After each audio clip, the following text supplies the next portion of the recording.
Bwana Yesu asifiwe. Ndugu msikilizaji wetu wa kipindi chetu cha tafakari ya siku, ninakusalimu katika jina la Bwana wetu Yesu Kristo, na leo tunayo tafakari inayotoka katika kitabu kile cha Luka sura ile ya 6 mstari ule wa 27. Neno linatuambia ya kwamba, lakini nawaambia ninyi mnaosikia, Yesu anasema, wapendeni adui zenu, watendeeni mema wale ambao wawachukia ninyi. Neno hili limebeba mtihani ambayo kila mwanadamu anapaswa kuufaulu.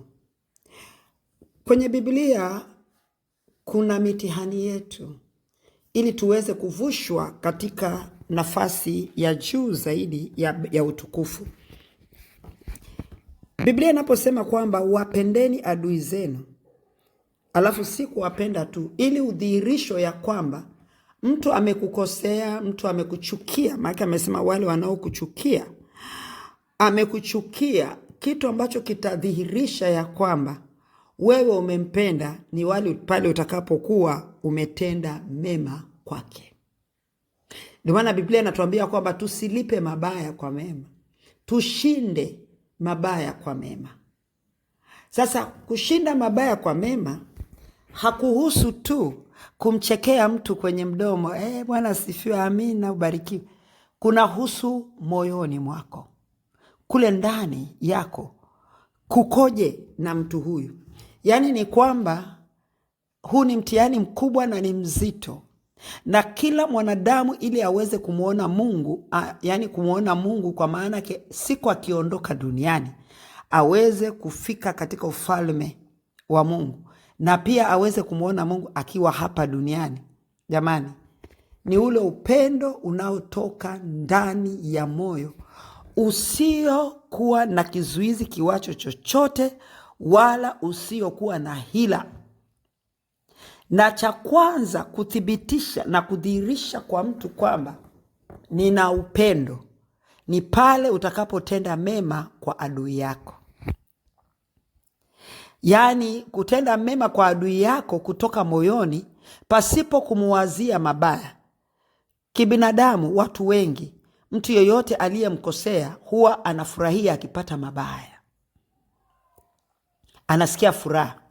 Hata kama hata isema, lakini moyoni mwake anakuwa anasema hafadhali Mungu amemlipa na hivi na vile na vile na vile. Sasa hapo hizo ni dalili mbaya zinazoishi ndani ya mtu, na ni kizuizi kinaweza kanifungia mlango mimi kuingia mbinguni. Kwa sababu Yesu aliposema amri kuu ninawapa, pendaneni nyinyi kwa nyinyi, manake ndugu yako mpende. Alafu hapa tena anasema aliyekutendea mabaya, adui yako huyo aliyekutendea mabaya, aliyekusema, aliyekuchukia. Maana kukuchukia ni yule anayekufanyia mabaya, kwa sababu anayafanya kwa sababu wewe anakuchukia. Biblia inakutaka wewe umuonyeshe mema. Sasa ni utayari gani tulio nao katika kuonyesha huo wema kwa watu? Ni utayari gani? Tunatakiwa kuubeba moyo huo. Na huo ndio moyo ambao unamfungua mtu mwenyewe. Sio yule aliyekutendea makosa, unakufungua wewe mwenyewe uliyetendewa. Watu wengi tunaishi kwenye kujihami. Mioyo yetu inajihami, lakini bila kujua kwamba tumetengeneza mazingira ya kujihami. Mioyo inajihami kwa sababu ya majeraha ambayo inauzunguka moyo huo, iliyojaa ndani ya mioyo hiyo. Sasa mazingira yanatengenezwa ya kuulinda moyo huo na sio kuondoa kilicho ndani. Kwa hiyo unakuta watu wana majeraha sana, hata ndipo mioyo yao haitaki kuguswa. Ukiigusa unakuwa umetonesha kidonda cha mtu. So kila mtu anaishi katika kujihami. Sasa hatupashwi kuishi kwenye kujihami, tunapashwa kuachilia ili mtu aweze kuwa huru. Uhuru haupatikani kwa kujihami. Uhuru unapatikana kwa sababu uko kwenye mazingira sasa ambayo yani kile ambacho kilichokuwa kina kufanya ujihami hakipo tena. Kwa hiyo una uhuru. Unapojihami bado sio uhuru. bali pasipo kujua unajikuta unatengeneza mazingira ya kuhifadhi majeraha na kutunza na kuyalinda majeraha ambayo yataendelea kukuumiza, kwa sababu hicho ni kidonda ambacho kikija kikiguswa tena kikakwaruzika kitatoa damu, na kikitoa damu matokeo yake kinakuja kuwa kidonda ndugu, kinakuja kuwa kansa. Sasa binadamu sisi watu ama kanisa tunaoishi, tunapoishi na mioyo ambayo inavuja damu ikiguswa, ni dalili za kuonyesha kwamba system yangu ya utendaji ndani yangu kulingana na mfumo wa Mungu haiko sawa. Biblia inasema ili mfumo wako wa ndani ukae sawa, anasema la kwanza, wapende adui zako.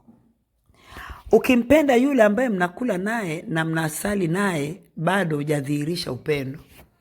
Subiri mtu akija akikukosea, subiri mtu akikuchukia, subiri yule uliokuwa unamtegemea sana atakapokuja kukuharibia ama atakapokuja kufanyia vibaya. Kwa mfano, una rafiki yako mpenzi, alafu kwenye ndoa yako unakuja kushangaa ameingilia ndoa yako. Hebu niambie, na wewe umeokoka utafanyaje? Kuna mtu mwingine ataamua kuweka wokovu pembeni. Atasema mimi naweka wokovu pembeni, huyu ni mume wangu, hata Mungu anajua ni mume wangu. Lakini je, moyo wako unauandalia nini na unaupeleka wapi? Tafakari yetu ya leo inataka kuangalia moyo wangu na swala zima la upendo, na kuangalia moyo wangu na swala zima la kutenda mema. Biblia imesema kwenye Yakobo 4:17, ajuaye kutenda mema asipotenda kwake ni dhambi. Sasa Biblia imeshatuambia ya kwamba tuwapende adui zetu, alafu tuwatendee mema. Kwa hiyo mimi najua kwamba ni namna gani adui anatakiwa kutendewa, kwamba yule mtu ambaye amekuwa kinyume na mimi, tayari Biblia imenifundisha jinsi ya kuishi naye. Sasa mimi ili niweze kuwa stress free, kuwa huru na niweze kutengeneza mazingira yangu ya kuingia mbinguni, natakiwa mtu huyu nisiwe na kinyongo naye. Ameichukua ndoa yako, hata kama utatumia kesi zitapelekwa nani, lakini hakikisha hauna grudge na yule mtu, hauna moyo ambao uliobeba korosho kwa yule mtu pa kumchukia mpaka, manake ile chuki tu inaweza ikakufikishia mahali ukanunua watu waende wakamuue, ama ikakufikisha mahali ukasema sawa, si umemchukua mume wangu na sasa yeye atakufa tukose wote. Kwa hiyo ile chuki inakupeleka wewe kwenye kufanya mabaya ambayo ni mbaya. Anasema wabarikieni wale ambao wawalaani nyinyi, waombeeni wale ambao wawaonea ninyi. Ni maneno magumu kuyaingiza kwenye utendaji, lakini ndio maana nikasema kutangulia kwangu kwamba ni mtihani. Hizi ndio mitihani ambayo tumewekewa sisi, twapashwa kuvuka, na tunapovuka ndipo tunapanda daraja la kiroho. Hatupandi daraja la kiroho kwa sababu nimeomba sana, kwa sababu nimefanya hivi na vile na kuna vipimo ambavyo vinaletwa kwangu ili kunivusha mimi na kunipandisha daraja. Sasa haya ambaye Bwana anasema hapa ni moja ya hizo ambazo mtihani mojawapo ya kunifanya mimi niweze kupanda daraja. Mtu amekulaani, amekusemea mabaya, amekutakia mabaya, wengine mpaka sasa hivi wanaomba maombi mabaya, lakini hayo Biblia inasema waombeeni. Waombe. Mtu amekosea, muombe. Mimi upenda kusema Bwana ni kwako, ni uumbaji wako, namrudisha kwako. Mimi sina kitu naye, namrudisha kwako. Kama ni jambo limefanyika, Bwana kaliamue katika haki. Na Baba, mtu ndio huyu, mimi nimemsogeza kwako. So kuna namna ya kuweza kushughulika na vitu hivyo. Biblia imesema kisasi ni cha Bwana na sio cha kwetu. Tunaposhindwa kuyatenda hawa, tumeshika kisasi sisi. Na tukisha shika kisasi sisi, tunazuia mkono wa Bwana usitupiganie na kututetea, hata wakati adui ameleta mashambulizi mengine ama ya aina nyingine kwenye maisha yetu. Kwa hiyo tayari nakuwa mimi nimezuia mkono wa Bwana usifanye kazi, na ninapouzuia huo mkono, ndipo sasa mazingira yangu yanaanza kuwa mabaya, maisha yangu yanaanza kuonekana yanaenda zigzag, mikosi, nuksi, balaa zinaanza kujidhihirisha. Kwa hiyo kuna vitu huwa vinatokea katika maisha yetu, lakini ni matokeo ya yale ambayo tulipashwa kuyafanya, alafu sisi tukayapuuza. Mstari wa 29 anasema, akupigae shavu moja mgeuzie la pili, naye akunyang'anyaye joho yako usimzuilie na kanzu. Mpe kila akuombaye, na akunyang'anyaye vitu vyako usitake akurudishie. Samehe. Maanake samehe, alafu achana navyo, sahau. Vilivyoko mbele yako ni vikubwa kuliko hivyo ambavyo tayari vimeshabaki nyuma. Sasa usiuzuilie moyo wako kufikia mahali pazuri kwa sababu ya yale ambayo yamepita nyuma. Kwa hiyo tafakari yetu ya leo inatutaka kuangalia ama kukagua mioyo yetu na watu wanaotuzunguka. Mioyo yetu ikoje? Ndugu yako naye abudu naye, moyo wako ukoje na yeye? Uliposikia amekusema, uliposikia amekukosea hiki na kile, amefanya hiki, yeye ndo alifanya hivi, moyo wako unasikiaje? Kibinadamu kuna yale maumivu ya mwanzo unayasikia kama mwanadamu, lakini lazima baada ya maumivu hayo hakikisha huyaachi yakadumu, kwa sababu mwili umeguswa, nafsi imeguswa, roho imeguswa, taharuki imetokea.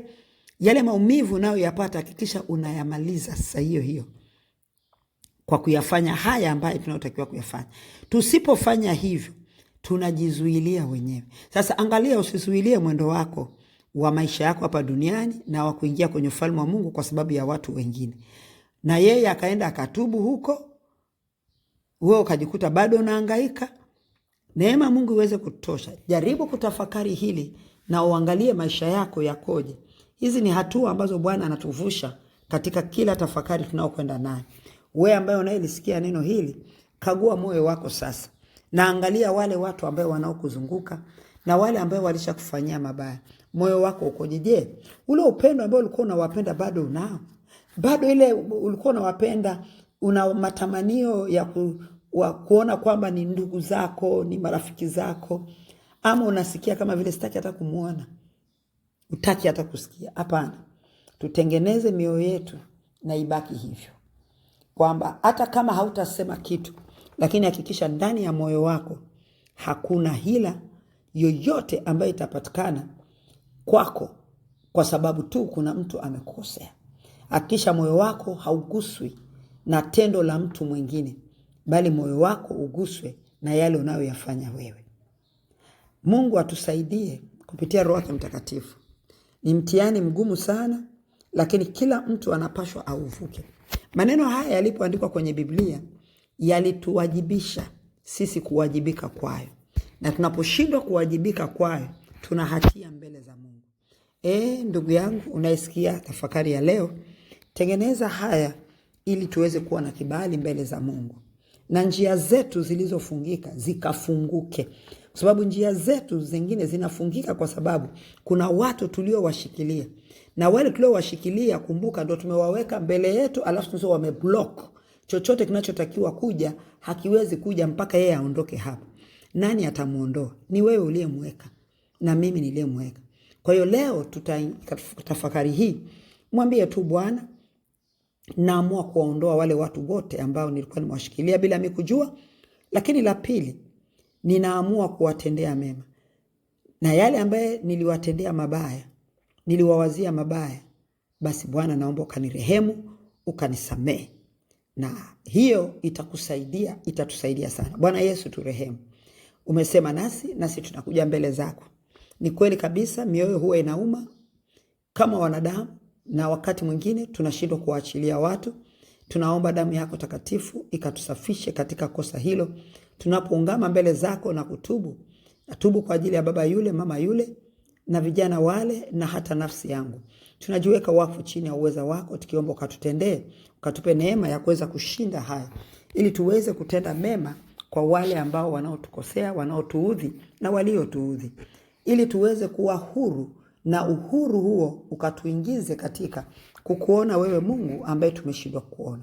Kwa utukufu wako tunajiweka wakfu mikononi mwako, ni katika jina la Yesu Kristo tunaomba. Neema yako itoshe kwetu. Amen. Mungu akubariki.